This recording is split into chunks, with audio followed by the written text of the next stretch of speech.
When you're designing parts, it's got to work. To understand its performance, you can turn to SOLIDWORKS simulation. And you'll first start with a static analysis, but it can't always end there.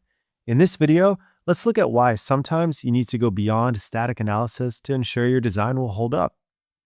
Here, we have this aluminum bracket, which is held on one side and has a 45-pound load on the other. This is a static study, where we look to see if it's strong enough. The factor of safety tells us that. This number needs to be greater than 1, and we can confirm it is 1.13. This tells us it can hold the 45 pounds without breaking or yielding. So we're good to go, right? Well, not exactly. We can't stop there. Let's consider what happens if this is loaded many times over years. That would be fatigue.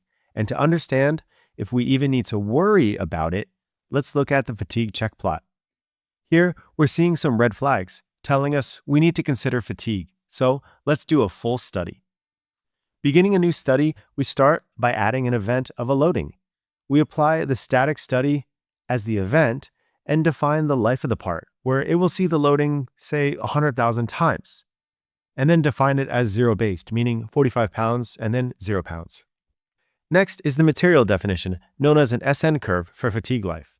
You can use SOLIDWORKS to define it automatically, or you can key in your own custom one.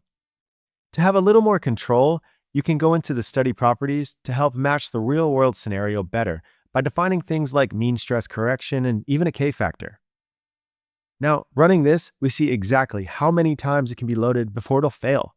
So, the static study told us it can hold the load once, and the fatigue study tells us it will fail after around 4,000 times. So now we know that our design isn't good enough to last a year.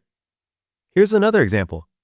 Looking at this tube, it has a load on it, and again, we'll start with the factor of safety at 1.7.